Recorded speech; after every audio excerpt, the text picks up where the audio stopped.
আমি রিয়া ধারা। আমি এই শ্রুতি নাটকে নীরুর মা ও নীরুর শাশুড়ি মায়ের ভূমিকায় পাঠ করছি। নমস্কার, আমি উৎপল পণ্ডিত। আমি এই শ্রুতি নাটকে নীরুর বাবার জন্য ভূমিকা করছি। নমস্কার, আমি অনন্যা দলুই। এই শ্রুতি নাটকে প্রতিবেশী এবং নীরুর বৌদি ভূমিকায় পাঠ করছি। নমস্কার, আমি শুভেন্দু অধিকারী।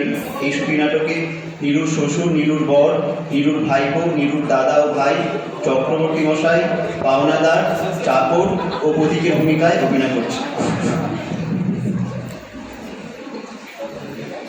কে গো নীরুর বাবা, এত পাত্র দেখলে তার মধ্যে একজনকেও পছন্দ হলো না তোমার? 5 ছেলের পর এক মেয়ে হলো, কত আদর করে নাম রাখলাম নিরুপমা। তাকে কি আর যার তার হাতে দিলে চলে গো? কিন্তু কোনো বড় পরিবারের মেয়ের বিয়ে দিতে গেলে তো অনেক খরচ গো। এত টাকা পাবো কোথায়? সে ঠিক জোগাড় হয়ে যাবে, তবে এক ভালো পাত্রের সন্ধান পেয়েছি গো। মস্ত এক রায়বাহাদুরের ছেলে। বিষয় সম্পত্তি তেমন না থাকলেও বনিদি পরিবার বলে কথা। ওরা কালকে আসবে, বুঝলে নিরুমা? শোনো বাবু, আমাদের ছেলে কিন্তু হিরের টুকরো। তোমাদের মেয়েকে একটু দেখি। হ্যাঁ, এই তো আয় তো আমার নীরু মা।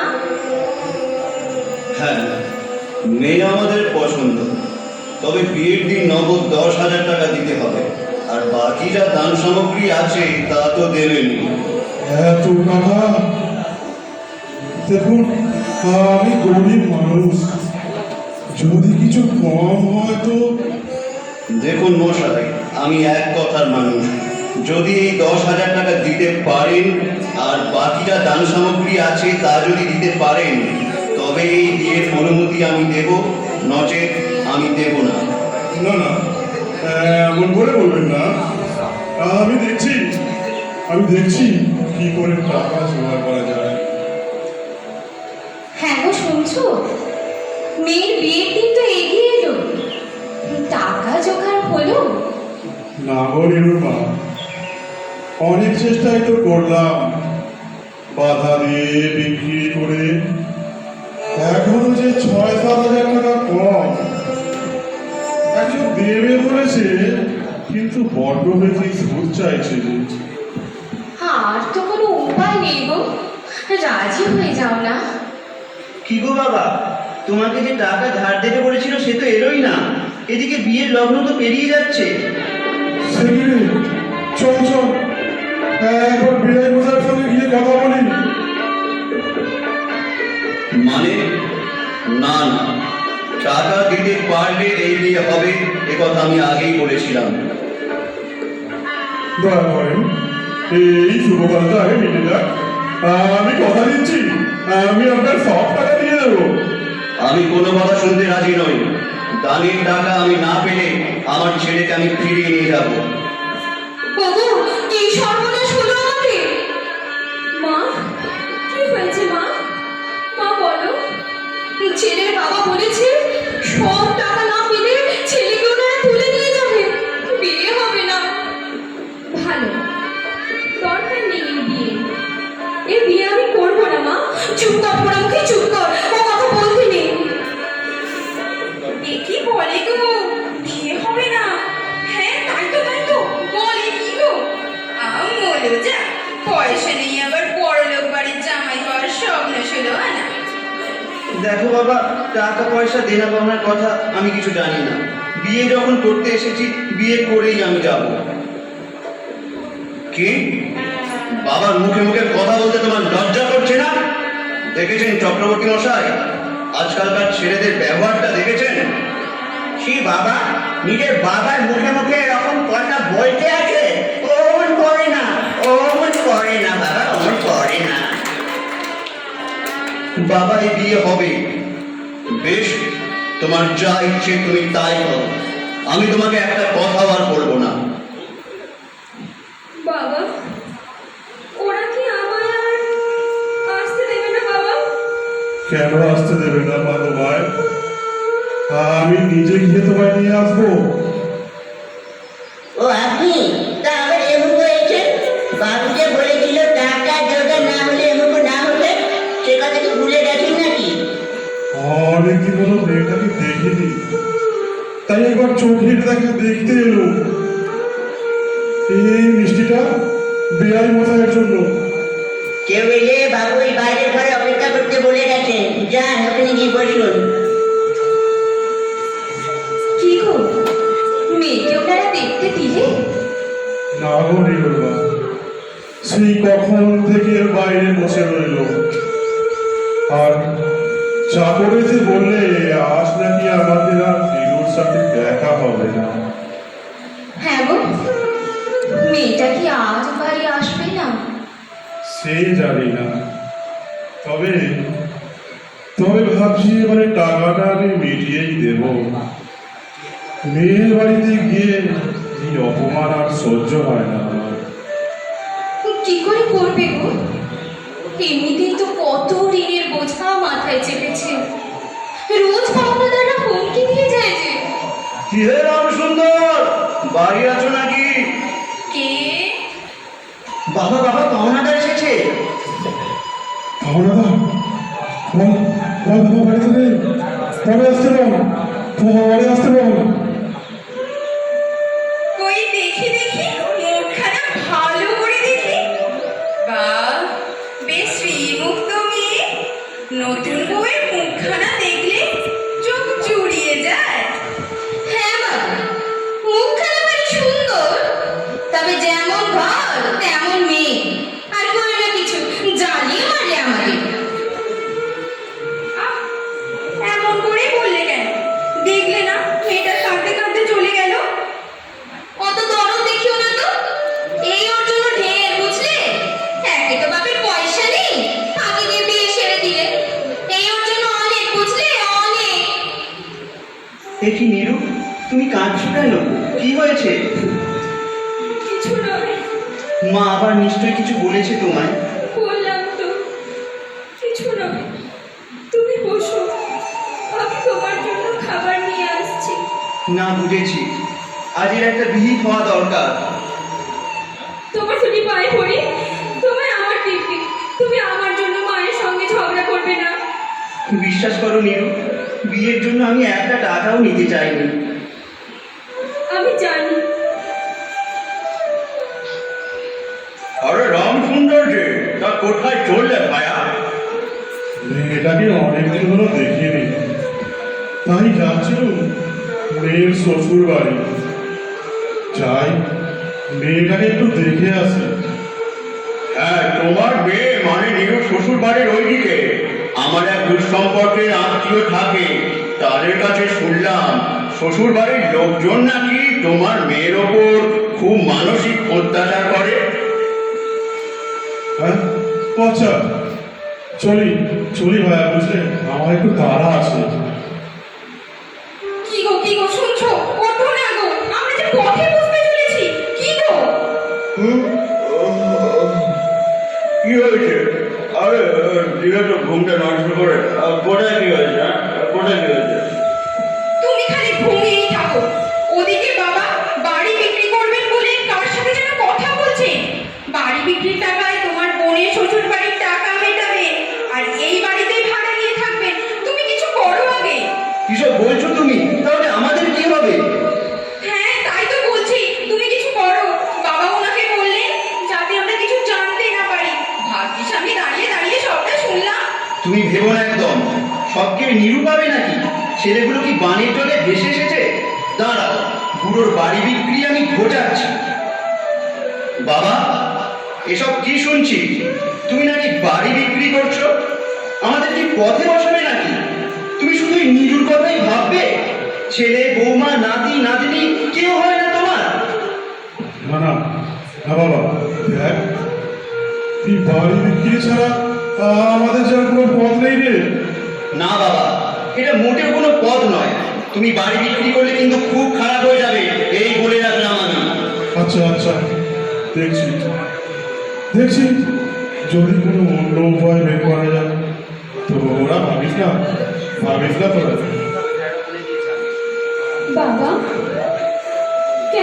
বাবা? মা, দাদা, বাড়ির সবাই কেমন আছে? পুচকিগুলো কেমন আছে গো? ওরা কি আমার কথা বলে? সবাই ভালো আছে মা, সবাই ভালো আছে। তুই কেমন আছিস মা? বাবা জীবন কেমন আছে? আমরা সবাই ভালো আছি বাবা।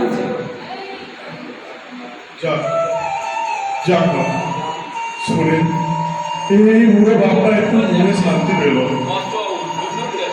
কি হয়েছে বাবা? তোমার এমন কেন লাগছে? ও কিছু নয় মা, তোকে কতদিন পর দেখলাম। আচ্ছা মা, তোর উপরে কেউ কোনো অত্যাচার করে না তোরে? না না বাবা, অত্যাচার আর কিসের? আমাকে একটিবার বাড়ি নিয়ে যাবে বাবা? সবাইকে বড় দেখতে ইচ্ছা করে। হ্যাঁ হ্যাঁ রে মা, নিশ্চয়ই নিয়ে যাবো, নিশ্চয়ই যাবো। নমস্কার বিআই মশাই, একটা কথা বলবো? আমি এখন একটু ব্যস্ত আছি, আপনি পরে আসুন। আসলে আসলে টাকার ব্যাপারটা রোজই ভাবি আনবো। পুরো হয়েছি তো ভুলে যায়। এই এই 3,000 টাকাটা একটু রাখুন। ওসব দিয়ে আর কোনো কাজ হবে না। সূচো মেরে নিজের হাত বন্ধ করতে চাই না আমি। হ্যাঁ তাই তো, তাই তো। আচ্ছা বলছি, যদি মেয়েটাকে একবার বাড়ি নিয়ে যেতে পারতো, ওর মা বাবা দেখতে ইচ্ছা করছে। না না না না, ওসব এখন হচ্ছে না। যতদিন না পুরো টাকা শোধ করছেন ততদিন আপনার মেয়েকে আপনার নিজের বাড়ি নিয়ে যেতে পারবেন না। অনেক দিন হয়ে গেল মেয়েটার আর খোঁজ পাই না। সেদিনের পর থেকে তুমিও আর খোঁজ নাওনি। মেয়েটা যদিও আগে লোক পাঠিয়ে খোঁজ নিত, এখন আর নেয় না। অভিমানও হয়েছে বোধ হয় আমাদের উপর। যতদিন না সমস্ত টাকাটা শোধ দিতে পারছি, ততদিন নিঃসংকোচে বলতেও পারবো না মেয়েকে আনার কথা। তবে তবে এবারে পুজোতে আনবই, সে যে করেই হোক। হ্যাঁ গো, শুনছো? আজ যে ষষ্ঠী। হ্যাঁ, দেখতে দেখতে পুজোটাও চলে এলো। আজ ষষ্ঠী। নীলুর বাড়ি থেকে আমাদের সবাইকে নিমন্ত্রণ করেছে। সে তো ভালো কথা গো, কিন্তু বড় লোকেদের বাড়িতে যেতে গেলে তো অনেক পয়সা, দামি কাপড় জামা গয়না গাটি কিছু তো নেই আমাদের। হ্যাঁ সেও ঠিক। তোমরা থাকো, বুঝলে, আমি একাই যাচ্ছি আমাদের নীলুকে আনতে। দাদু দাদু, পুজোতে কিন্তু আমার একটা ভালো কাপড় চাই। ঠিক আছে টুকি আমার। ঘোড়া ঘোড়া ঘোড়া, খেলবো আমি ঘোড়া ঘোড়া। দাদু দাদু, আমার জন্য গাড়ি কিনতে যাচ্ছ? আর বলবেন না বাবা, ওর খালি গাড়িতে গাড়িতে চড়ে ঘুরতে যাবার শখ হয়েছে। সারাদিন গাড়ি আর গাড়ি করে মাথা খারাপ করে দিচ্ছে। এই এদিকে আয়। আমি ফিরে এসে তোমাদের বেড়াতে নিয়ে যাবো, কেমন? আগে তোমাদের পিসিমণিকে বাড়িতে নিয়ে আসি। এই যে লক্ষণ, তোমার কর্তা বাবুকে একটু ডেকে দাও না। উনি এখন বাড়িতে নেই, বেরিয়েছেন। তা আপনি যে আবার? হ্যাঁ, উনি এলে বলবে যে আমি বাইরের ঘরে বসে অপেক্ষা করছি। বাবা, মারে মা আমার। এই যে বাবা, তুমি এখানে? দাদা তুই? এবার কি তুই তুই এখানে কেন? হ্যাঁ আমি। তুমি তাহলে আমাদের পথে বসালে বাবা। বাড়িটা বিক্রি করেই ছাড়লে। আমাদের একবার জানানোর প্রয়োজনটুকু মনে করলে না? সে কি? বেশ করেছি, বেশ করেছি, যা করেছি। আমার বাড়ি, আমি যা খুশি করবো। তোমরা কি চাস আমার নরকবাসে মেয়ের বাড়িতে জীবন নিবি হয়ে রয়ে যাই আমি। বাবা, এ টাকা থেকে যদি 1 টাকাও আমার শ্বশুরকে দাও তাহলে তুমি আমার মরা মুখ দেখবে। না না, অমন করে বলিস না। এই টাকাটা না দিলে যে তোর বাবার অপমান, আর তোকেও যে আমি আমাদের বাড়ি নিয়ে যেতে পারবো না রে মা। না বাবা, টাকা যদি দাও তবে আমার অপমান। তোমার মেয়েকে কোনো মর্যাদা নেই, তোমার মেয়েকে বিক্রি করে দেওয়ার জিনিস বাবা। এভাবে তুমি আমায় অপমান করো না বাবা। তাছাড়া আমার স্বামী তো এই টাকা চান না। তাহলে তাহলে তো তোকে আমি কোনোদিন আমার সঙ্গে বাড়ি নিয়ে যেতে পারবো না রে মা। না দেয় না দেবে, তুমি আর আমাকে নিয়ে চলে যেতে চেও না বাবা, নিয়ে যেতে চেও না। এই যে নবাবের বেটি, শুনলাম নাকি তোমার বাবা এসেছিলেন টাকা নিয়ে, তুমি নাকি সব ফেরত দিয়েছো। অলক্ষী কোথাকার। আজ থেকে যদি তোমার বাড়ির লোকের সাথে দেখা করতে দিয়েছি, দেখলেই না চলে যায়। যাও, চোখের সামনে থেকে দূর হয়ে যাও, যাও যাও। নীরু নীরু নীরু, জানো জানো জানো, খুব ভালো একটা খবর আছে। এ কি হয়েছে তোমার? মা কি আবার তোমার? না না, কিছু হয়নি। তুমি বলো, এত খুশি যে? আমি ডেপুটি ম্যাজিস্ট্রেটের চাকরিটা পেয়ে গেছি। সত্যি? হ্যাঁ গো, তবে এখানে নয়, কলকাতায়। আমি কিছুদিনের মধ্যেই রওনা হব। তবে অসুবিধার কিছু নেই, আমি কিছুদিনের মধ্যেই ওখানে সবকিছু গুছিয়ে নিয়ে তোমাকে নিয়ে যাবো ওখানে। আচ্ছা বেশ। কি রে মহারানী, কি ব্যাপার? তুমি নাকি কাল থেকে কিছু খাওনি শুনলাম। না মা, আসলে খোদা কাল আমায় খাবার দিতে ভুলে গিয়েছিল। বালাই সাঁত, বলে ওরা দিতে ভুলে গিয়েছিল তো তুমি চেয়ে খেতে পারোনি। কার্তিক মাসে হিমের সময় সমস্ত রাত মাথার দরজা খোলা, শীতের সময় একটা মোটা কাপড়টুকু নেই, খাবার অনিয়ম। এসব করে কি বাপের বাড়ির লোকের কাছে বলবে শ্বশুর বাড়ির লোকেরা খেতে দেয় না, অত্যাচার করে, তাই তো?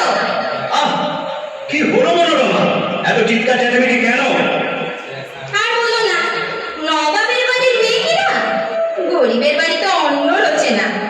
দেখো না, ছেলে হচ্ছে, দেখো দিন দিন যেন পুরো কাপ হয়ে যাচ্ছে। মা, আমার শরীর খুব খারাপ। বাবা মা আর ভাইদের দেখতে খুব ইচ্ছা করছে মা। বলি ওসব ন্যাকা মনে এখানে চলবে না, খালি বাপের বাড়ি যাওয়ার ছল। আরে আরে আরে, বৌমা মাথা করে পড়ে গেল যে, ওকে তোলো। ও তাই তো, হাত ভাজে পুরো ঠান্ডা গো। এ কি হবে গো? কি আছিস রে? ডাক্তার ডাক, নিবারণ নিবারণ। এত কষ্ট আর মেয়েটার সহ্য হলো না। আচ্ছা, মেয়েটা যে মরে গেল, বাপের বাড়িতে খবর পাঠানো হয়েছে? ও নিরুর মা, নিরুর চিঠি এসেছে। ওমা তাই নাকি? যাক, ঠাকুরের কৃপায় মেয়েটার একটা খবর এসেছে। তা যা বলেছ, যা চিঠিটা পড়ে দেখি কি খবর পাঠালো মেয়েটা। হায় ভগবান, হায় ভগবান, কি খবর পাঠালে তুমি? কি খবর পাঠালে? বলো না গো, মেয়েটা আমাদের কি লিখেছে? আমার মনটা যে বড় ভুগেছে গো। হ্যাঁ বাবা, বলুন না, আমাদের নিরু কি লিখেছে? আমারও যে বড় চিন্তা হচ্ছে। আমাদের নিরু, আমাদের নিরু, আর এই পৃথিবীতে নেই গো, আর এই পৃথিবীতে নেই। সে যে আমাদের সব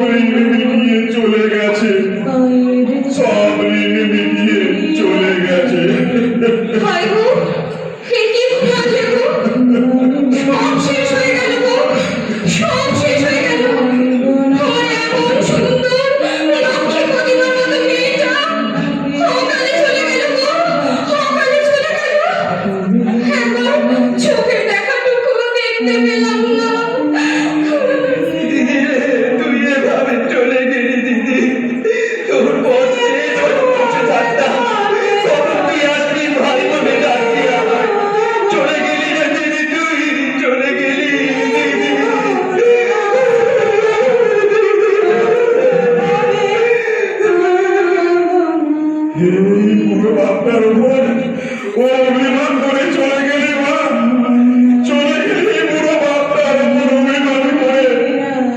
তোকে তোকে চোখে শেষ দেখাটুকুও দেখতে পেলাম না রে মা, দেখতে পেলাম না। বড় লক্ষ্মীমন্ত মেয়ে ছিল নিরু আমাদের।